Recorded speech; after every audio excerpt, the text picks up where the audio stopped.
کیونکہ کہیں ایسا نہ ہو کہ آم کے درخت میں لگ جائے نیم کی نموری۔ اب اس سے اوپر کی سطح پر ہے،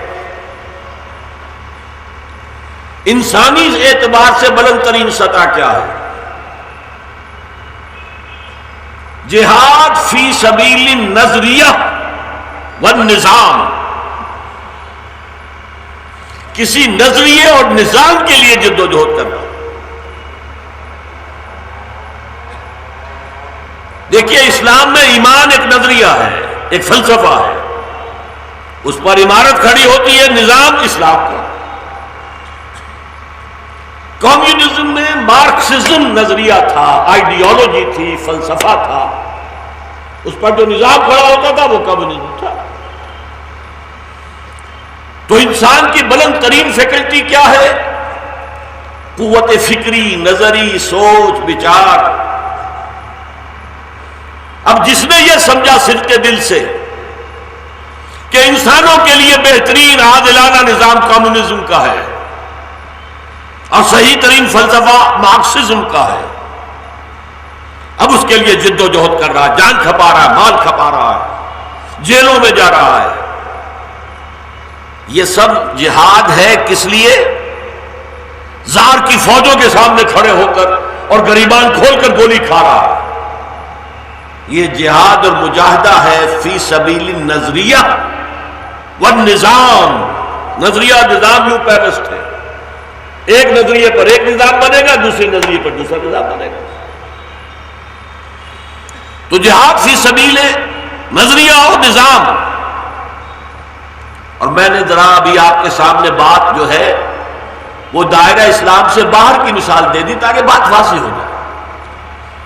اسلامی اصطلاحات کا ہمارے ذہنوں میں کوئی تصور محدود قائم ہو گیا ہے، محدود ہی نہیں پرورٹڈ ہے، مت شدہ۔ جیسے جہاد کی بات میں نے کی، جہاد کے معنی جنگ، جبکہ قرآن میں مستقل اصطلاح جنگ کے لیے موجود ہے، قتال فی سبیل اللہ، تو کیوں گڑبڑ کر رہے ہو؟ تو جہاد نظریہ اور نظام کے راستے میں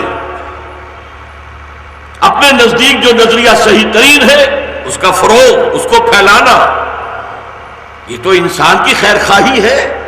تم گمراہی میں پڑے ہوئے ہو، تم مظلوم ہو، سرمایہ دار تمہارا خون چوس رہے ہیں، اٹھو اٹھو، میری دنیا کے غریبوں کو جگا دو، کاخے امرا کے در و دیوار ہلا دو۔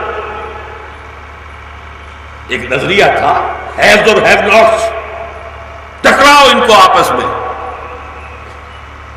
ان کے محل گرا دو، ان کے تخت اڑا دو، گرا دو، الٹ دو۔ ایک کمیونسٹ ریاست قائم کرو۔ اگر سچا نظریہ ہے تو جہاد لازماً پیدا ہوگا۔ کیسے یہ ہوگا؟ سچا ہو اور جھوٹ موٹ کا مارکسسٹ بنا پھرتا ہو اور سرمایہ داروں سے دوستی گانٹتا ہو، ان سے ماہانہ وظیفہ لیتا ہو، تو آپ کہیں گے منافق ہے، بے ایمان آدمی ہے۔ سچا کمیونسٹ تو وہی ہوگا تو جد و جہد کرے، محنت کرے، سرمایہ داروں کو اپنا دشمن سمجھے، ان سے کوئی مدد نہ لے۔ سچا کمیونسٹ تو وہ ہوگا۔ اگر یہ مارکسزم پلس کمیونزم کی بات سمجھ میں آ گئی، اب آئیے اسلام کی راہ میں جہاد، اللہ کی راہ میں جہاد، وہ نظریہ زندگی جس کا نام ایمان ہے، جس پر گفتگو ہو چکی ہے۔ اس کائنات کے بارے میں اور انسان کی حقیقت اور زندگی کی حقیقت کے بارے میں جو کچھ قرآن نے بتایا، اس کو پھیلاؤ، اس کو عام کرو۔ انسان گمراہی میں ہے، بھٹک رہے ہیں، اندھیروں میں ٹھوکریں کھا رہے ہیں، یہ نظریہ عام کرو، پھیلاؤ۔ اور اس نظریے کی بنیاد پر ایک نظام قائم ہوتا ہے جس کا نام ہے اسلام۔ اس نظام کو قائم کرو۔ یہ جد و جہد، یہ جہاد، ظاہر بات ہے کہ نظریہ آپ ہی کا تو نہیں، نظریہ کسی اور کا بھی ہے۔ نظریے کا نظریے سے ٹکراؤ ہوگا کہ نہیں؟ اسی ملک میں آپ اسلام کے لیے جد و جہد کر رہے ہیں، کمیونسٹ یہیں پر موجود ہیں، وہ اس کے لیے جد و جہد کر رہے ہیں، ٹکراؤ ہوگا کہ نہیں؟ حضور اور صحابہ توحید کے لیے جد و جہد کر رہے تھے، مشرکین مکہ شرک کے لیے، اپنے جھوٹے معبودوں کے لیے جہاد کر رہے تھے، وہ بھی مجاہد تھے، لیکن مجاہد فی سبیل الطاغوت، یہ کون تھا؟ مجاہد فی سبیل اللہ۔ اسی لیے قرآن میں 2 جگہ آیا ہے، جو نوجوان تھے اور ایمان لے آئے حضور پر، اب والدین کا ان پر پریشر ہے۔ دیکھو ماں کہتی ہے میری کوکھ سے پیدا ہوئے ہو، میں نے 9 مہینے اپنے پیٹ میں تمہیں رکھا، 2 سال تمہیں دودھ پلایا، آج میرا نظریہ چھوڑ کر محمد کے ساتھ ہی ہو گئے، دباؤ پڑ رہا، واپس آؤ اپنے آبائی دین کے اندر۔ اس کے لیے قرآن میں جہاد کا لفظ ہے، وَوَصَّيْنَا الْإِنسَانَ بِوَالِدَيْهِ حُسْنًا، ہم نے وصیت کی ہے والدین کے بارے میں کہ ان کے ساتھ اچھا سلوک کیا جائے، لیکن وَإِن جَاهَدَاكَ، اگر وہ تم سے جہاد کرے، عَلَىٰ أَن تُشْرِكَ بِي مَا لَيْسَ لَكَ بِهِ عِلْمٌ فَلَا تُطِعْهُمَا، اگر جہاد کریں تم سے اس بات پر کہ تم شریک ٹھہراؤ میرے ساتھ جس کے لیے کوئی دلیل نہیں ہے، تو ان کا کہنا مت مانو، سیدھی سیدھی بات ہے۔ والدین عزت کرو، ان کی خبرگیری کرو، ان کی خدمت سب کرو، لیکن کہنا مت مانو۔ یہ سورہ عنکبوت میں بھی ہے، پھر سورہ لقمان میں بھی ہے۔ وہ بھی مجاہد تھے، وہ مجاہد فی سبیل الشرک تھے۔ محمد رسول اللہ والذین معہ صلی اللہ علیہ وسلم ورضی اللہ عنہ، وہ مجاہدین فی سبیل التوحید تھے، وہ مجاہد فی سبیل الطاغوت تھے، یہ مجاہد فی سبیل اللہ تھے۔ آپ کو شاید آیت یاد آ گئی، علماء کا تو ذہن منتقل ہوا ہوگا، سورہ بقرہ میں آیت الکرسی کے فوراً بعد جو آیت آئی ہے، فَمَن يَكْفُرْ بِالطَّاغُوتِ وَيُؤْمِن بِاللَّهِ فَقَدِ اسْتَمْسَكَ بِالْعُرْوَةِ الْوُثْقَىٰ، جو طاغوت کا کفر کرے اور اللہ پر ایمان لائے، پہلے طاغوت کا انکار ہوگا پھر اللہ کو مانا جائے گا۔ طاغوت سے بھی دوستی ہے، طاغوت کسے کہتے ہیں؟ طغا، جب آپ کہتے ہیں دریا میں طغیانی آ گئی، دریا اپنے حدود سے باہر نکل آیا، دریا کو اپنی موج کی طغیانیوں سے کام، کشتی کسی کی پار ہو یا درمیان رہے اسے کائے کی فکر ہے، ڈوبتی ہے تو ڈوبے، دریا کو اپنی موج کی طغیانیوں سے کام۔ انسان کا طغیان کیا ہے؟ اللہ کے مقابلے میں کھڑا ہو جائے، میری مرضی وہ چلے گی، میں خود اپنے لیے قانون سازی کروں گا، میں خود سوورن ہوں۔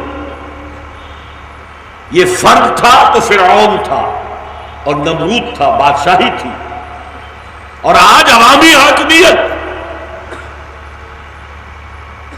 غیر اللہ کی حاکمیت کفر ہے، شرک۔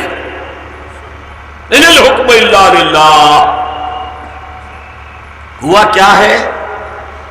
پہلے ایک فرعون کے سر پر ٹنوں گندگی اور نجاست رکھا ہوا تھا، اب آج کیا کیا ہے شیطان نے؟ یہ تولا تولا سب میں بانٹ دو، ایک ایک ووٹ سب کے ہاتھ میں دے دو، نجاست تو نجاست رہے گی، وہ ٹنوں میں ہو یا تولوں ماشوں میں ہو۔ آج کی سب سے بڑی نجاست کیا ہے؟ عوامی حاکمیت، ہم ہیں حاکم، ہم اپنے نمائندوں کے ذریعے سے جو چاہیں گے قانون بنائیں گے، ہم 2 مردوں کی شادی کو لیگلائز کریں گے، رجسٹر کریں گے، ایک مرد شوہر ہوگا ہمارے نزدیک قانون میں، اور ایک مرد بیوی کے حق میں درجے میں ہوگا۔ ہو رہا ہے، کوئی ان سے پوچھے فطرت کے خلاف، اخلاق کے خلاف، کدھر جا رہے ہیں؟ دنیا جا کدھر رہی ہے؟ ہومو سیکسولیٹی، ابھی جو چند سال پہلے کانفرنس ہوئی تھی، Beijing plus five conference under the auspices of United Nations Organization, General Assembly میں کانفرنس ہوئی تھی، اس میں طے ہوا ہے ویمن لب کے سلسلے میں، عورتوں کی آزادی کے سلسلے میں، نمبر 1 عصمت فروشی کو بھی ایک باعزت پیشہ قرار دیا جائے۔ ان کے لیے نام نیا تجویز کیا گیا، سیکس ورکرز، باعزت، آپ نفرت نہیں کر سکتے۔ کوئی شخص اپنے ہاتھ کے پٹھوں کو استعمال کر رہا ہے اور کسی چلا رہا ہے اور ویج لے رہا ہے، کسی نے اپنے جسم کے کسی عورت سے کو استعمال کیا ہے اور اجرت لے رہی ہے، کیا فرق ہے؟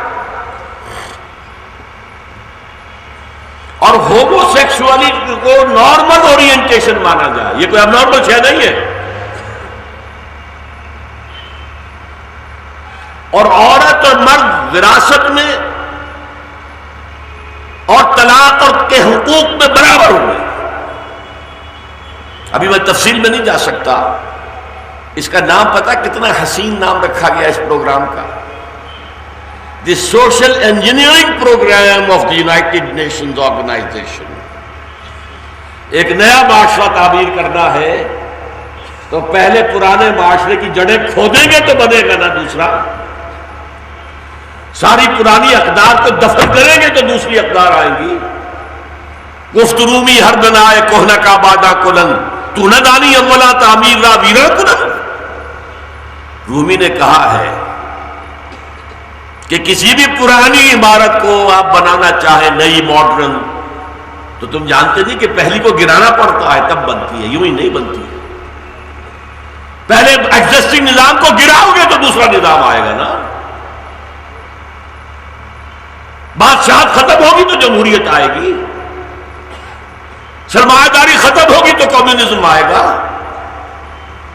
کفر ختم ہوگا تو اسلام آئے گا، کفر کی بالادستی ختم ہوگی تو اسلام آئے گا۔ لہذا یہ جہاد میں نے بتایا، پھر نوٹ کرتے جائیے، جہاد ہر living organism struggle for existence مسلمان کرتا ہے، شریعت کے اصولوں کے مطابق تو جہاد ہے، مجاہد ہے۔ پھر انسانی سطح پر جہاد فی سبیل الحقوق، فی سبیل الحریت،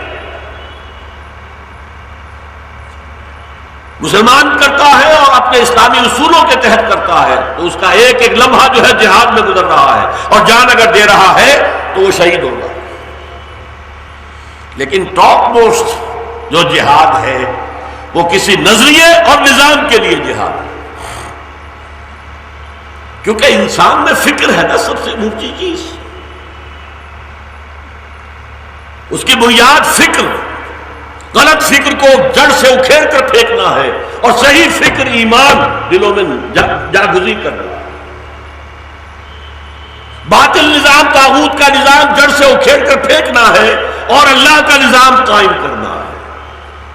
اس میں جو جد و جہد ہوگی، جو جان لگے گا، مال لگے گا، جان کھپے گی، جیلوں میں جائیں گے، لاٹھیاں کھائیں گے، جو بھی کچھ ہوگا یہ جہاد فی سبیل اللہ ہے۔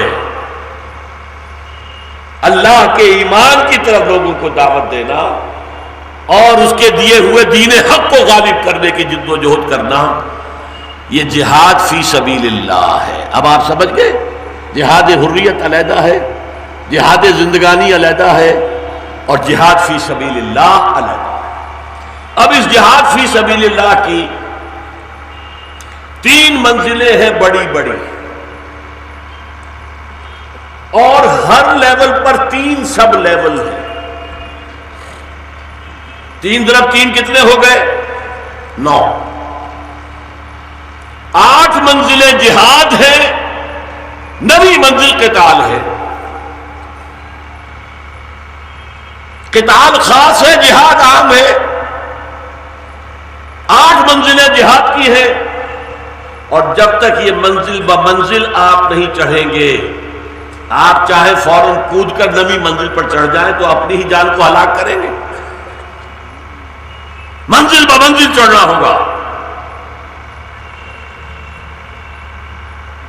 آج جہاد ان لوگوں کی وجہ سے بھی بدنام ہو گیا ہے. ایک تو قتال، جہاد، قتال جو ہے وہ جہاد، مسلمان کرے تو جو بھی کرے وہ جو ہے جہاد فی سبیل اللہ. اور پہلی منزلیں طے کیے بغیر جاتے چڑھ جاتے ہیں 9ویں منزل کے اوپر. اب آپ یہ 3 منزلیں اور اس کے 3 سب لیولز سمجھ لیں.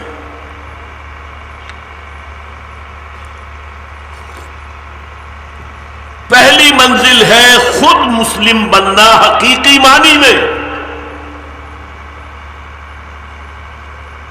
ایمان آپ کے دل میں داخل ہو گیا، ٹھیک، لیکن آپ کے جسم میں آپ کا نفس امارہ بھی ہے نا. اس کی خواہشات ایمان کے تقاضوں سے ٹکراتی ہیں،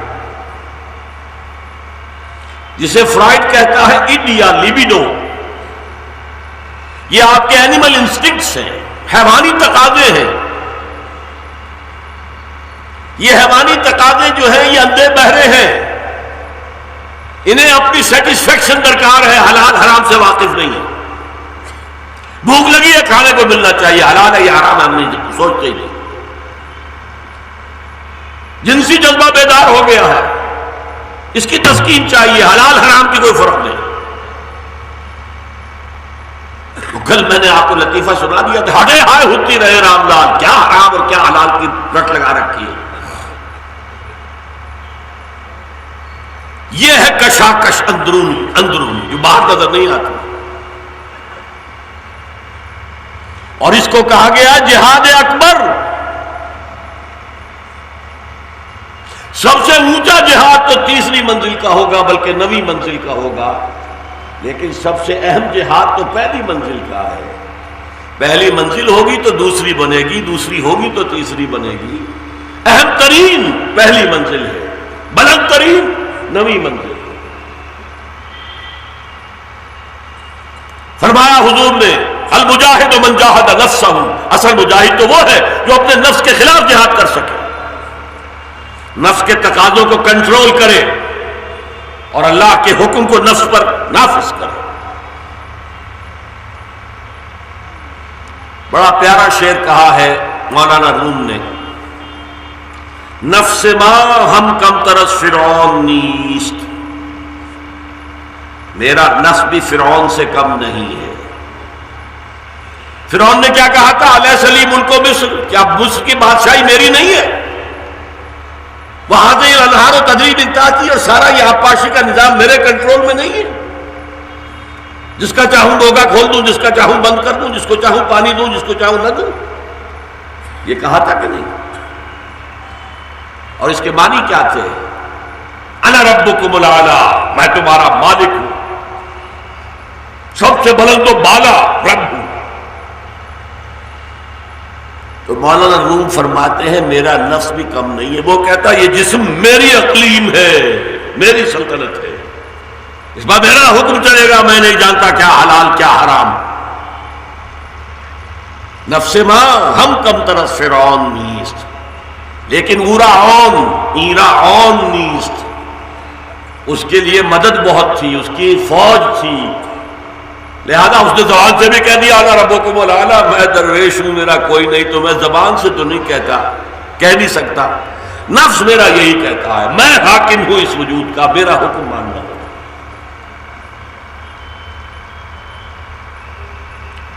ایک اور حدیث میں آتا ہے، پوچھا گیا حضور سے ای الجہاد افضل یا رسول اللہ، اے اللہ کے رسول سب سے افضل جہاد کون سا ہے؟ دیکھیے اعلیٰ نہیں کہا، سب سے بلند ترین نہیں کہا، افضل. فرمایا ان تجاہد نفسک فی طاعت اللہ، سب سے افضل جہاد یہ ہے کہ اپنے نفس کے خلاف جہاد کرو، اسے اللہ کا مطیع بناؤ.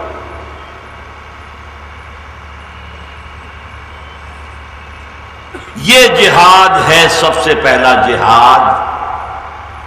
اس کے ساتھ 2 جہاد اور ہیں، اس پہلی منزل میں 2 لیول اور. ایک یہ کہ اس نفس کو ایکسائٹ کرنے والا، اس میں پھونکے مارنے والا، اس میں ہیجان پیدا کرنے والا، اس میں جوش پیدا کرنے والا شیطان لعین اور اس کی ذریت معنوی اور ذریت صلبی ہے. شیطان کے خلاف جہاد کرو.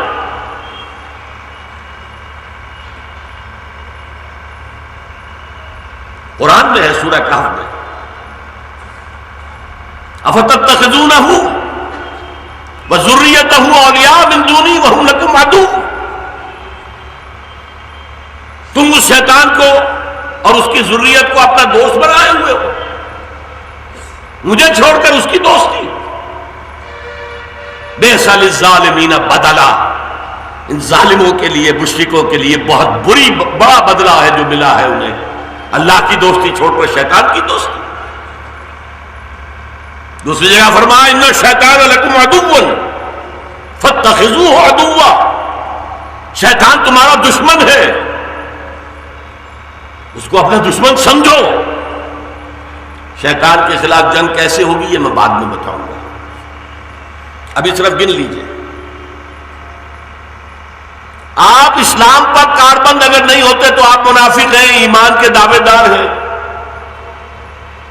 ایمان اندر اتر گیا ہے تو اب یا ایمان جیتے گا یا نفس جیتے گا، یا آپ نفس کے بندے بن جائیں گے یا اللہ کے بندے بن جائیں گے. یہ جہاد ہے جو اندر ہو رہا ہے مسلسل مسلسل مسلسل، اور اس میں نفس میں پھوکے مارنے والا. حدیث میں آتا ہے نا، جب اللہ کے ذکر سے دل خالی ہو تو شیطان اپنی تھوتنی وہاں دل پر رکھ کر پھوکے مارتا ہے. اب آپ کے جذبات میں ہیجان آ رہا ہے، اب آپ کی شہوت بڑک اٹھی ہے، اب آپ کے اندر لالچ جو ہے وہ اس کا طوفان آ گیا ہے، اور آپ ہر بری سے بری حرکت کر رہے ہیں. ان الشیطان لکم عدو فاتخذوہ عدوا، اسے دشمن سمجھو، اس کے خلاف جہاد کرو. اور اس سطح کا تیسرا جہاد کیا ہے؟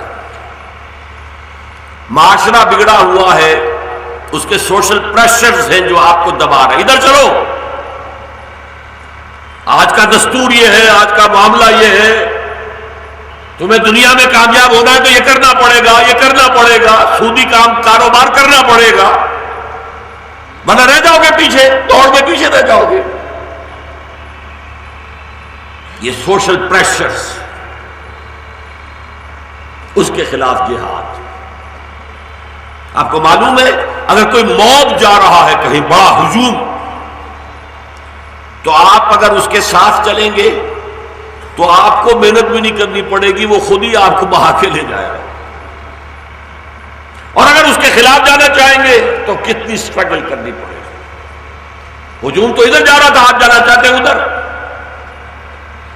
یہ جو رمیے جمرات کے اوپر لوگ پس جاتے ہیں، سینکڑوں آدمی کیوں ہو گئے، شہید کیوں ہو گئے؟ راستے انہوں نے مقرر کیے، یہ جانے کا یہ آنے کا ہے.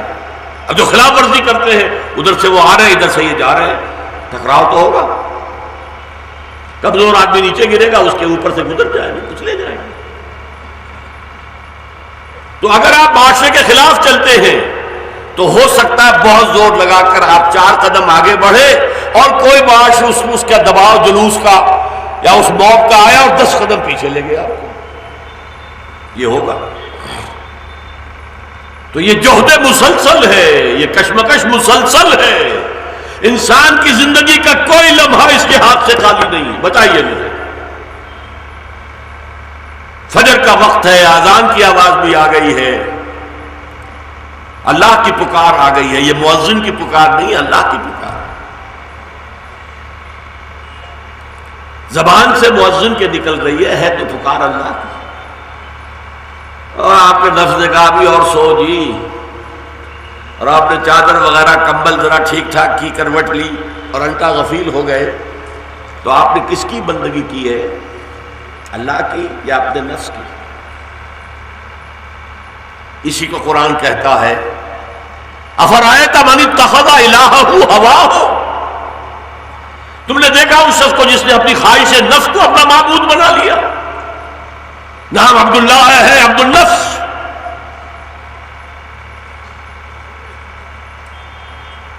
دولت کی محبت. ایمان کہہ رہا ہے یہ حرام کام ہے، مت کرو. نفس کہتا ہے نہیں جی چھوڑو اس کو، کیا حلال کیا حرام. دولت آنی چاہیے. اور آپ نے کو پیچھے پھینکا اور نفس کے حکم کو مان لیا، تو آپ کا معبود کون ہے؟ دیکھیے، آپ ان کمیونسٹوں کو منافق کہتے تھے کہ جو کہیں کہ ہم کمیونسٹ ہیں اور دوستیاں گاٹھے سرمایہ داروں کے ساتھ، ان سے ماہانہ پیسے وصول کریں، ہم تمہارے کارخانے کے اندر نہیں ہونے دیں گے ہڑتال، لاؤ۔ منافق تھے کہ نہیں؟ اپنے آپ کو سوچئے آپ کہاں کھڑے ہیں؟ جو فتویٰ دوسروں پر لگاتے اپنے آپ کو بھی تو اس کے اوپر تولیے نا۔ دیکھیے، اسی لیے کہا ہے زمانہ بات تو نہ سازت، زمانہ اگر تمہارے ساتھ ہم آہنگ نہیں ہے تو اب دو راستے ہیں۔ زمانہ بات تو نہ سازت، تو باسمانہ بساز، تم زمانے کے ہم آہنگ ہو جاؤ، چھٹی، اب کوئی فرکشن نہیں رہے گی، جدھر موب جا رہا ادھر ہی آپ بھی چلنا شروع کر دیں، کوئی فرکشن نہیں۔ لیکن صاحب ہمت لوگوں کا، جنہیں کوئی یقین ہو جائے اللہ پر اور دین پر، ان کا راستہ کیا ہوگا؟ زمانہ بات نہ سازت تو با زمانہ ستیز، لڑو اس زمانے کے ساتھ، چلو اللہ کے راستے پر۔ زمانہ تمہیں کہے دقیانوس، کہے پاگل، فینیٹکس، دیوانے، مجنون،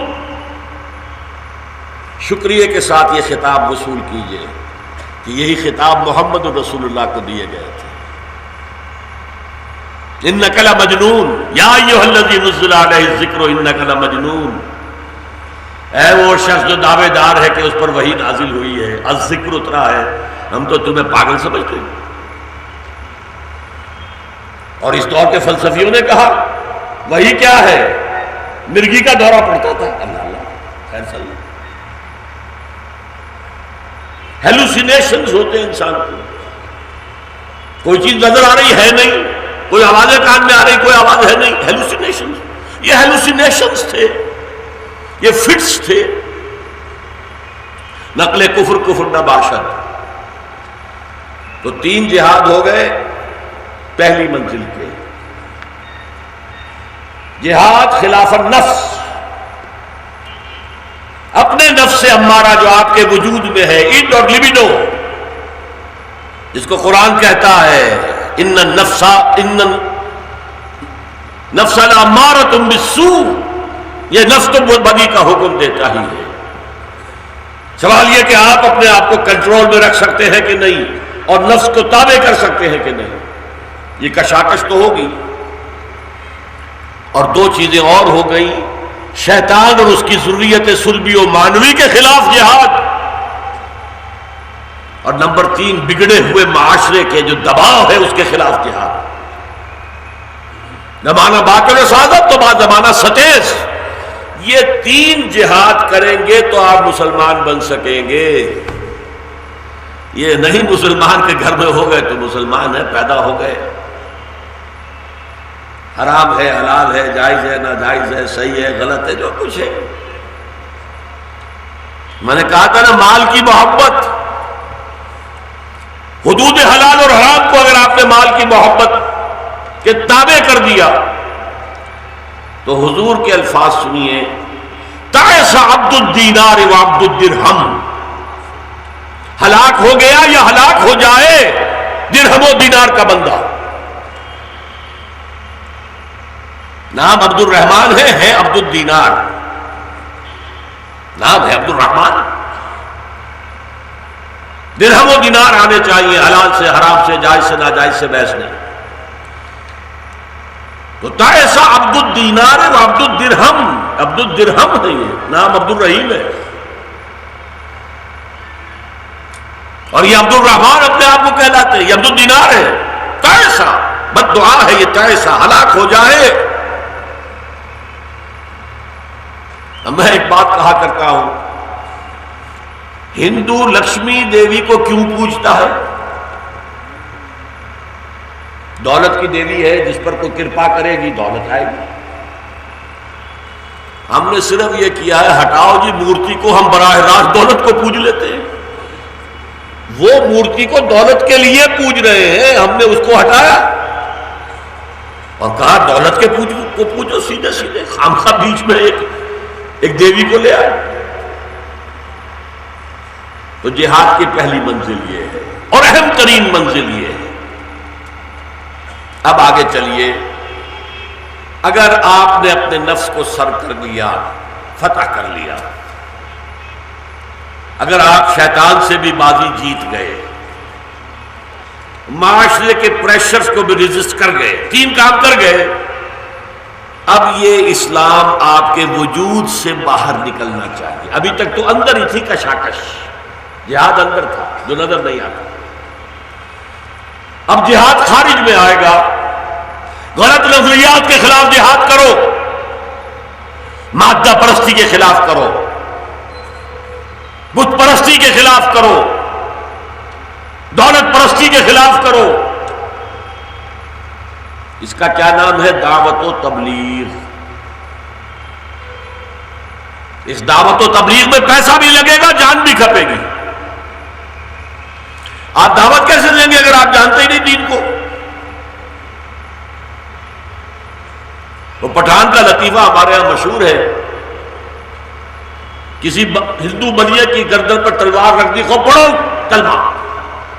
انہوں نے کہا اچھا خان صاحب پڑھاؤ، وہ کلمہ تو ہم کو بھی نہیں آتا۔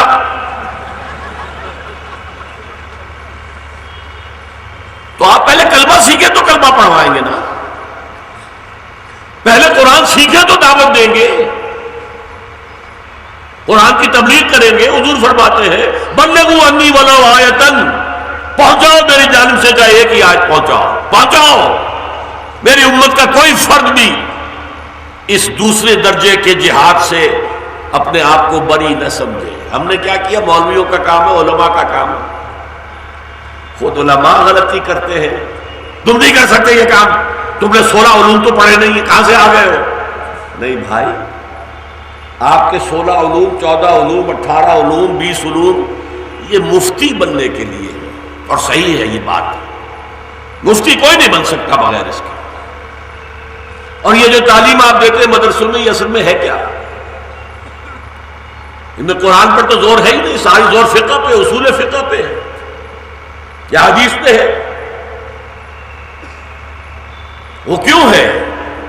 یہ اصل میں مسلمان حکومتوں کی سول سروس کے لیے اکیڈمیز تھی۔ جب مسلمان حکومتیں تھی، قاضی چاہیے کہ نہیں؟ جج، تو وہ فقہ جانیں گے تو جج بنیں گے۔ تو مفتی چاہیے، ایکسپرٹس ان لا جو فتویٰ دے سکے، تو وہ پڑھیں گے یہ علوم سارے، تبھی فتویٰ دیں گے نا۔ 3 عہدے تھے مسلمانوں کے ہاں، قاضی، مفتی اور خطیب۔ یہ نہیں تھا جو چاہے مسجد جامع بنا لے اور خطیب کی کسی کو رکھ دے تنخواہ کے اوپر یا کوئی اور۔ صرف حکومت کے تحت خطبہ صرف حکومت کا اپوائنٹڈ آدمی دے گا۔ 5 وقتہ نماز کے لیے جتنی چاہو مسجدیں بنا لو، مسجد جامع تم نہیں بنا سکتے، وہ حکومت کے کنٹرول میں ہوگی۔ خطیب حکومت کا اپوائنٹڈ ہوگا۔ ان 3 عہدوں کے لیے تیار کرنے کے لیے یہ درس نظامی تھا۔ بہرحال یہ دعوت و تبلیغ جس کے لیے یہ امت اٹھائی گئی، حضور صرف عربوں کے لیے نہیں آئے تھے، پوری دنیا کے لیے آئے تھے۔ وما ارسلناک الا کافۃ للناس بشیرا ونذیرا، اے محمد ہم نے آپ کو نہیں بھیجا ہے صلی اللہ علیہ وسلم مگر تمام انسانوں کے لیے بشیر اور نذیر۔ تو تمام انسانوں تک دعوت تو حضور نے نہیں پہنچائی۔ کیا آپ چین تشریف لے گئے تھے؟ کیا آپ ہندوستان میں آئے تھے؟ وہ 100 کروڑوں کی آبادی تو ہوگی ہی۔ کیا آپ افریقہ گئے تھے؟ کیا آپ یورپ گئے تھے؟ تو ساری دنیا کے لیے اب کون کرے گا؟ یہ امت میں ہم نے آپ کے حوالے کر دی ہے محمد صلی اللہ علیہ وسلم۔ کنتم خیر امت اخرجت للناس، تم وہ بہترین امت ہو جسے دنیا والوں کے لیے برپا کیا گیا ہے۔ ذرا نوٹ کیجئے، تم دنیا کی قوموں کی طرح ایک قوم نہیں ہو، دنیا کی ہر قوم اپنی سربلندی کے لیے، اپنی عزت کے لیے، اپنے ماحول کی بہتری کے لیے، اپنے عوام کی بہبود کے لیے کام کرتی ہے۔ اے مسلمانوں، تمہیں دنیا والوں کے لیے نکالا گیا ہے، اپنے لیے نہیں۔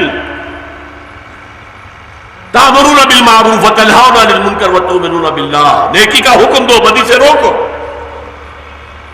تمہیں تو ہم نے خدائی فوجدار بنایا ہے۔ وَكَذَلِكَ جَعَلْنَاكُمْ أُمَّةً وَسَطًا لِتَكُونُوا شُهَدَاءَ عَلَى النَّاسِ وَيَكُونَ الرَّسُولُ عَلَيْكُمْ شَهِيدًا، تمہیں ایک درمیانی امت بنایا اس لیے گیا ہے تم پوری نوع انسانی کے اوپر گواہی دو، دین حق کی، قول سے، عمل سے، نمونہ پیش کر کے، اور محمد ہمارے رسول صلی اللہ علیہ وسلم تم پر گواہی دے۔ یہ گواہی قیامت کے دن ظاہر ہوگی۔ فَلَنَسْأَلَنَّ الَّذِينَ أُرْسِلَ إِلَيْهِمْ وَلَنَسْأَلَنَّ الْمُرْسَلِينَ، ہم پوچھ کر رہیں گے ان سے بھی جن کی طرف رسولوں کو بھیجا، اور ہم پوچھ کر رہیں گے رسولوں سے بھی۔ عیسیٰ ابن مریم، کیا تم نے کہا تھا ان لوگوں سے کہ مجھے اور میری ماں کو بھی خدا بنا دینا؟ ہے کہ نہیں سورہ مائدہ میں؟ کس انداز میں، پرجلال انداز میں، یا عیسیٰ ابن مریم انت قلت للناس اتخذونی وامي الہین من دون اللہ، اور اس کے بعد کس طرح وہ ہاتھ جوڑ کر عرض کریں گے، اے اللہ میں نے ایسا نہیں کیا، میں نے تو وہی کہا ان سے جو تو نے کہا تھا۔ ہر امت کا رسول کھڑا ہو کر گواہی دے گا، پروزیکیوشن وٹنس، استغاثے کا گواہ بنے گا عدالت خدا بندی میں، اے اللہ تیرا جو پیغام آیا تھا میں نے انہیں پہنچا دیا۔ Now they are responsible, they are accountable, they can't plead ignorance، یہ نہیں کہہ سکتے کہ انہیں بتایا نہیں گیا۔ دیکھیے اس دن چونکہ حضور کو بھی کھڑے ہو کر یہی گواہی دینی ہوگی۔ فَكَيْفَ إِذَا جِئْنَا مِن كُلِّ أُمَّةٍ بِشَهِيدٍ وَجِئْنَا بِكَ عَلَىٰ هَٰؤُلَاءِ شَهِيدًا، اسی لیے حضور نے دنیا سے رخصت ہونے سے قبل امت سے گواہی لے لی۔ حجۃ الوداع کا خطبہ بہت مشہور، بہت معروف، اس میں حضور نے اپنی دعوت کے اہم نکات کو دوبارہ اثر نو اجاگر کیا۔ دیکھو عورتوں کے حقوق کا لحاظ رکھنا، دیکھو غلاموں کے حقوق کا خیال رکھنا، اور آخر میں سوال کیا الا هل بلغت، میں نے پہنچا دیا کہ نہیں؟ اور اس خطبے کی شان کیا تھی؟ 1.25 لاکھ کا مجمع تھا۔ آج 1400 سال کے بعد یہ تو 20-30 لاکھ ہی آدمی ہوتے ہیں، آج سے 14 برس عرب کی آبادی کتنی ہوگی؟ 1.25 لاکھ، 1,24,000۔ پھر لاؤڈ سپیکر نہیں، خطبہ کیسے دیا گیا؟ تھوڑے تھوڑے فاصلے پر لوگ کھڑے تھے، جیسے مکبر ہو جاتے ہیں۔ لاؤڈ سپیکر نہ ہو، جماعت کرانی ہے تو مکبر ہوتے ہیں کہ نہیں؟ اور حضور ہر بات کو 3 دفعہ دہراتے، داہنی طرف رخ کر کے آپ نے فرمائی، سامنے رخ کر کے فرمائی، پھر بائیں طرف رخ کر کے 3 دفعہ۔ الا هل بلغت، الا هل بلغت، الا هل بلغت، میں نے پہنچا دیا کہ نہیں؟ اور پورے مجمع نے کہا بیک زبان انا نشهد انك قد بلغت الرسالة واديت الامانة ونصحت الامة وكشفت الغمة۔ ہاں حضور ہم گواہ ہیں، آپ نے حق رسالت ادا کر دیا، حق امانت ادا کر دیا۔ یہ قرآن آپ کے پاس امانت تھا، ہمارے لیے اللہ نے نازل کیا، آپ نے ہم تک پہنچایا، آپ نے امت کی خیر خواہی کا حق ادا کر دیا، اور آپ نے گمراہی کے سارے اندھیرے کے پردے چاک کر دیے۔ اب آپ نے انگشت شہادت سے پہلے آسمان کی طرف اشارہ کیا اور پھر مجمع کی طرف، اللہم اشہد، اللہم اشہد، اللہم اشہد، اے اللہ گواہ ہے، یہ مان رہے کہ میں نے پہچان لیا۔ This was the sigh of relief، میرے کندھے پر بہت بڑا بوجھ آیا تھا۔ خود سورہ مزمل میں کہہ دیا تھا انا سنلقی علیک قولا ثقیلا، بہت بھاری بوجھ ڈالنے والے ہیں آپ پر۔ اے اللہ آج وہ بوجھ اتر گیا، یہ مان رہے ہیں کہ میں نے حق تبلیغ ادا کی۔ یہی سوال ہم سے کیا جائے گا۔ تم امتی بنے پھرتے تھے، تم شفاعت کے امیدوار تھے، آخر میں حضور نے کیا فرمایا اس خطبے کے؟ فَلْيُبَلِّغِ الشَّاهِدُ الْغَائِبَ، اب یہ بوجھ میرے کندھوں سے اتر کر تمہارے کندھوں پر آ گیا، اب پہنچاؤ اس پیغام کو چاہت آگے عالم تک۔ اب ہم سے پوچھا جائے تم نے پہنچایا؟ ورنہ نوع انسانی استغاثہ کرے گی، اے اللہ یہ ناہنجار ہے جو تیری کتاب پر اور تیرے رسول کی سنت پر خزانے کا سانپ بن کر بیٹھے رہے۔ سانپ خزانے سے فائدہ نہیں اٹھا سکتا لیکن کسی کو پاس بھی نہیں آنے دے گا۔ یہ لوگ خزانے کے سانپ رہے، نہ انہوں نے اس ہدایت سے خود فائدہ اٹھایا نہ ہم تک پہنچائی، تو مجرم یہ ہیں، ہم نہیں ہیں۔ کیا بیتے گی اس دن؟ سوچ لیجئے۔ فخر کرنا امتی ہونے پر اپنی جگہ ہے، لیکن اس کی رسپانسبلٹیز کیا ہے، اس کی ذمہ داریاں کیا ہیں؟ دیکھو میں نے پہنچایا، گالیاں سنی، پاگل کہلوایا، مجنون، شاعر، ساحر، مسحور، کذاب، کیا نہیں کہا گیا؟ کیا پتھراؤ نہیں ہوا میرے جسم اطہر پر؟ کیا 3 سال شیب بنی ہاشم میں نظر بند نہیں رہا میں؟ کیا 3 دن رات غار ثور میں چھپا نہیں رہا میں؟ کیا پھر غزوہ بدر میں، غزوہ احد میں نے قیادت نہیں کی فوج کی؟ کیا غزوہ احد میں میں مجروح نہیں ہوا؟ تلوار کا ایک وار ایسا پڑا ہے کہ جو خود تھا اس کی کڑیاں آپ کے رخسار مبارک کے ہڈی کے اندر گھس گئی، 2 دندان مبارک شہید ہو گئے۔ اب وہ کڑیاں جو گھس گئی تھی ہڈی میں، ان کو نکالنے کے لیے ایک صحابی نے دانتوں سے پکڑ کر کھینچا، ان کے دانت نکل گئے، کڑیاں نہیں نکلی۔ پھر جیسے تیسے کر کے نکالی گئی تو خون کا فوارہ آیا، اتنا خون بہ گیا کہ آپ بے ہوش ہو گئے، خبر اڑ گئی کہ حضور کا انتقال ہو گیا۔ کون سے مرحلے مجھ پر نہیں آئے، کیسی بھوک نہیں میں نے اور میرے ساتھیوں نے برداشت کی، کیا پیٹوں پر پتھر ہم نے نہیں باندھے تھے غزوہ احزاب میں؟ کس لیے؟ اللہ کا دین پھیلانے کے لیے اور اللہ کے دین کو قائم کرنے کے لیے۔ تم میرے امتی، میری شفاعت کے امیدوار، تم نے کیا کیا؟ یہ بہت نازک ذمہ داری ہے، لیکن ظاہر بات ہے دین کی تبلیغ کے لیے جان اور مال کھپے گا تو دین کی تبلیغ ہوگی، گھر بیٹھے تو نہیں ہو جائے گی۔ اب اس کے بھی 3 لیول ہیں۔ دین کی دعوت و تبلیغ کے لیے جان کھپانا، مال کھپانا۔ جاہدوا فی سبیل اللہ باموالکم وانفسکم، اس کے 3 لیول ہیں۔ سب سے پہلا لیول ہے، ہر سوسائٹی میں ایک طبقہ ہوتا ہے سب سے اونچا، جسے آپ کہتے ہیں intelligentsia, intellectual minority, the brain trust of the society. اور یہ برین ٹرسٹ قوم کا جو دماغ ہوتا ہے، یہ قوم کو کنٹرول کرتا ہے۔ میرا 2.25 من کا وزن کنٹرول کون کر رہا ہے؟ یہ دماغ جو یہاں ہے کھوپڑی کے اندر۔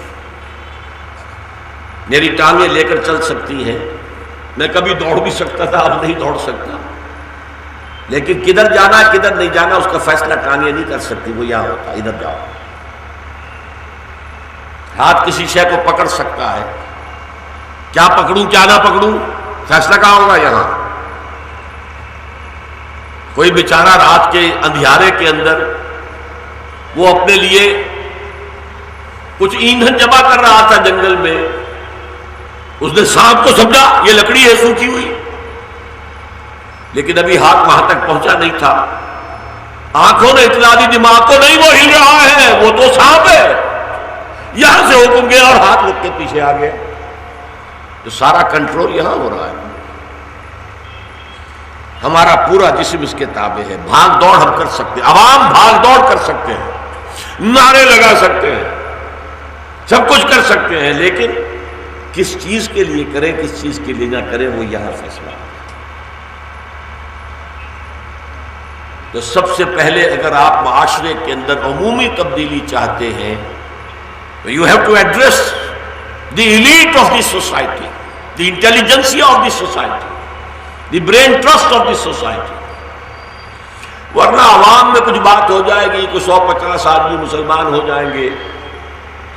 امریکہ میں ہو رہے ہیں افرو امریکنز، وہ کالے جو ہیں دبے ہوئے ہیں، پسے ہوئے ہیں، وہ جیلوں میں ہوتے ہیں، وہاں جیلوں میں تبلیغ کرتے ہیں کچھ لوگ، جا کر وہ مسلمان ہو جاتے ہیں.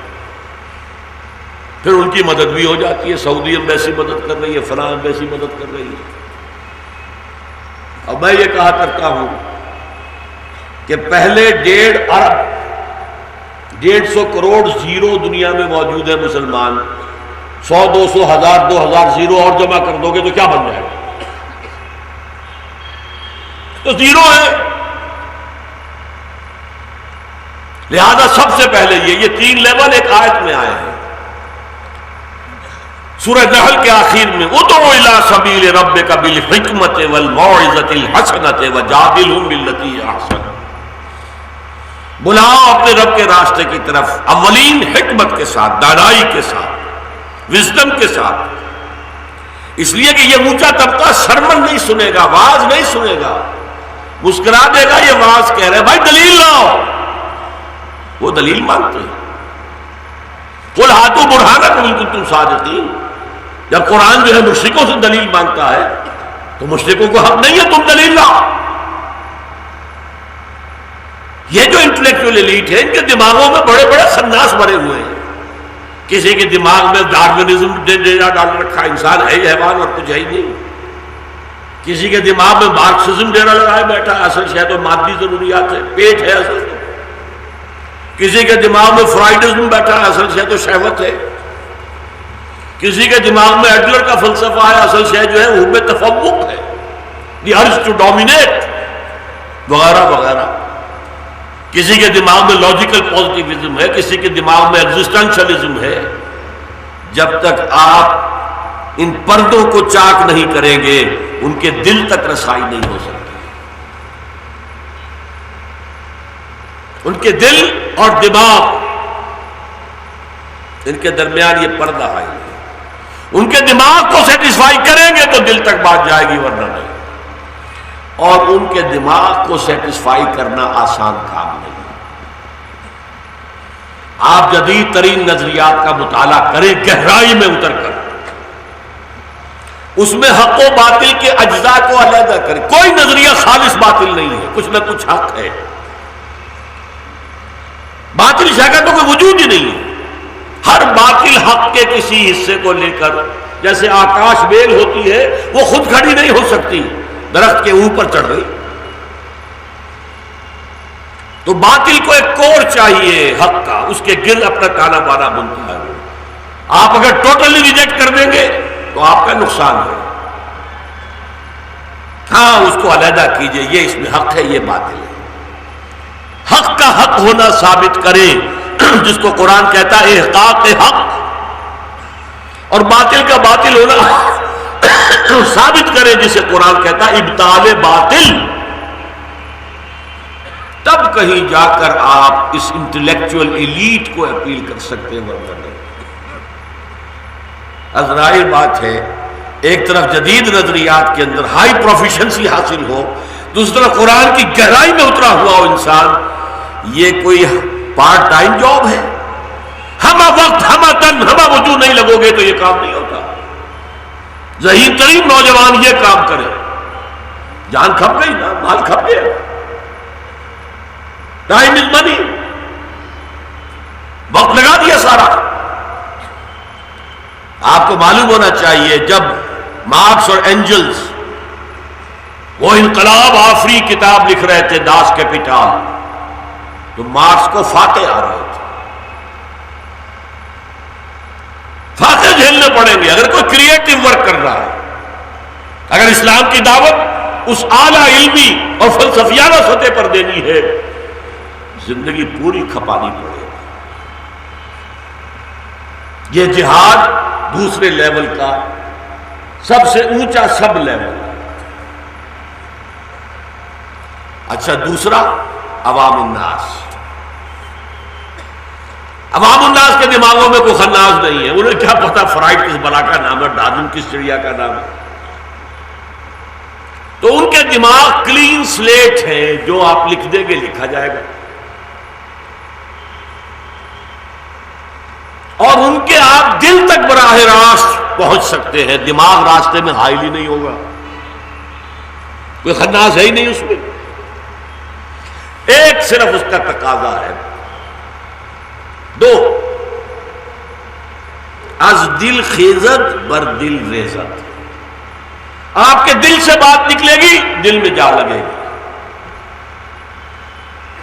اور صرف ان کی خیر خواہی مطلوب ہو، یہ نہیں اپنے ان کا روب گانٹنا ہو، اپنے تقوی کا تکبر جتلانا ہو، نہیں گئے آپ، زیرو ہو گئے۔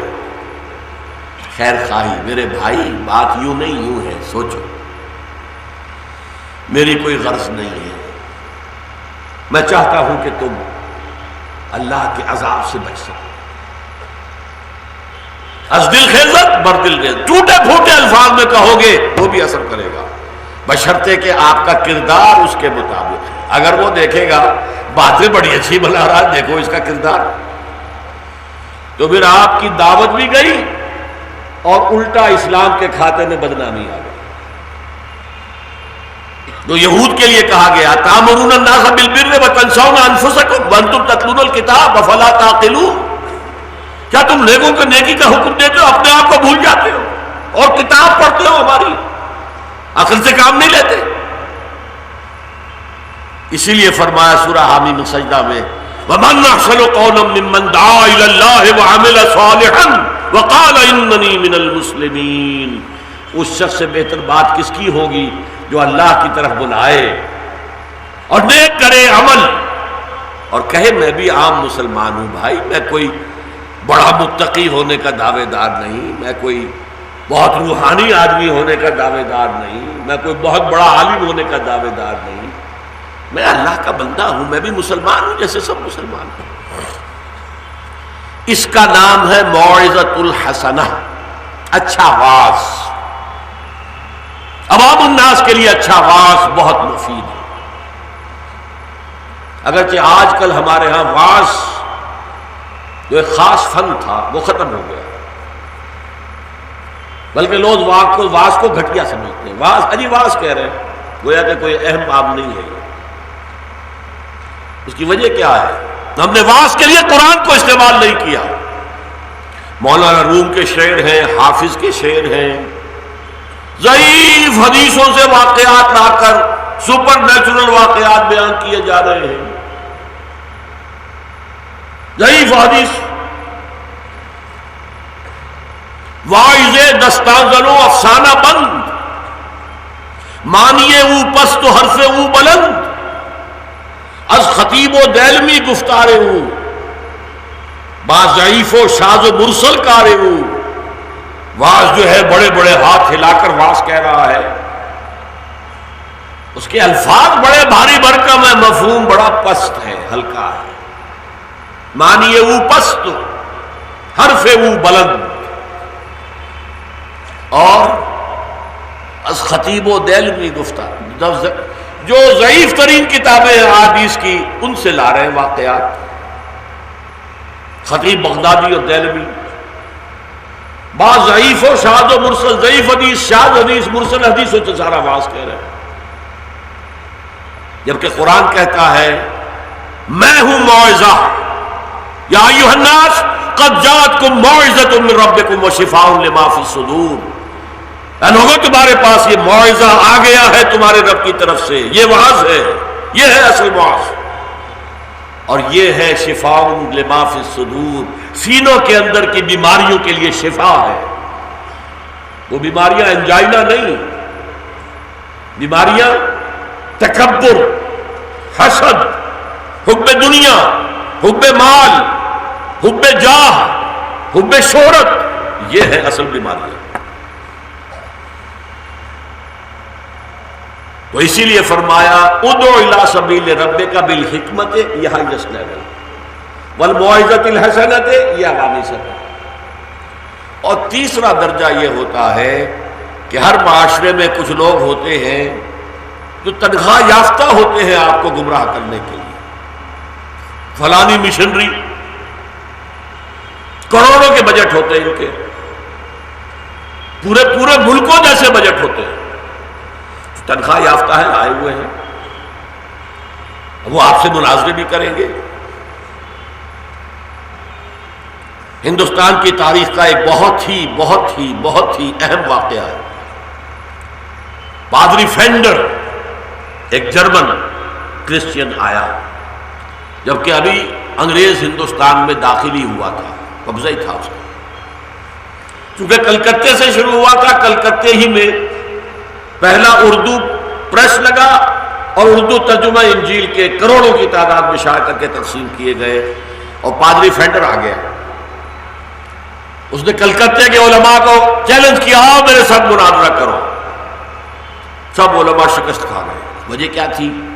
وہ عربی پڑھ کر آیا تھا، قرآن پڑھ کے آیا تھا، حدیث پڑھ کے آیا. ہمارے علماء تو کچھ پڑھتے ہی نہیں، تورات اور انجیل کو تو پڑھنے سے روکتے ہیں، بلکہ بہت سے لوگ تو قرآن کو ترجمے سے پڑھنے سے روکتے ہیں.